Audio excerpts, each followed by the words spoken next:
Bizim siyasetimizin merkezinde Azərbaycan vətəndaşı dayanır. Bu sadece olarak şuar değil. Bizim bütün siyasetimiz hem sosyal yönümlüydü hem de ki investisiya yönümlü. Her ikisi arasında çok yani həssas balans, tarazlıq olmalıdır.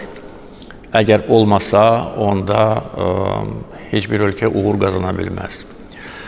Bir. İkincisi, həmişə çalışmışam ve bugün de çalışıram, populizmden uzaq olum ve mümkün olmayan vədləri vermeyeyim. Mümkün olan deməli, inkişafla bağlı Azərbaycan ictimaiyyətini müntəzəm olaraq məlumatlandırıram. Və əgər son 20 ilin statistikasına baxsaq, təkcə onu demək kifayətdir ki, minimum əmək haqqı Azərbaycanda 40 dəfədən çox artıb.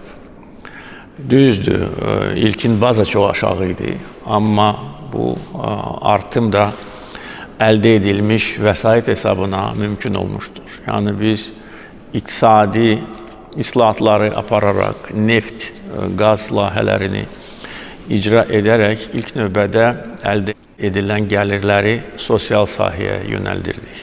Və bugün də belədir. İşğal dövründə bizim əsas xərclərimiz hərbi təyinatlı xərclər idi.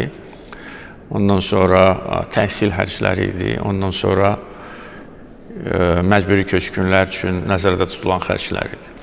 Yani biz işğal dövründə 300 mindən çox köçkünü yeni evlərlə, mənzillərlə təmin eləmişdik.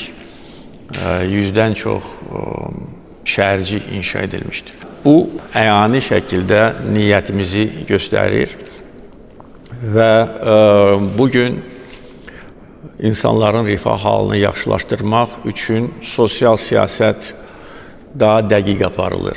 Yani bu sahədə vaxtilə olan pozuntular aradan qaldırılır, ədalətsizliklər aradan qaldırılır, şəffaf mexanizm tətbiq olunur və bu bizə imkan verir ki, biz bir neçə ciddi sosial islahat paketi icra etmişik.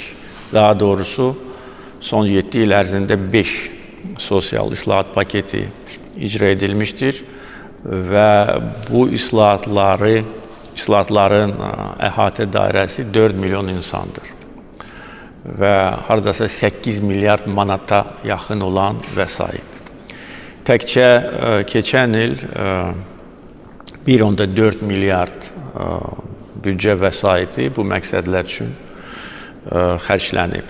Yəni maaşlar, pensiyalar, müavinətlər müntəzəm olaraq artırılır, pensiyalar indeksləşdirilir.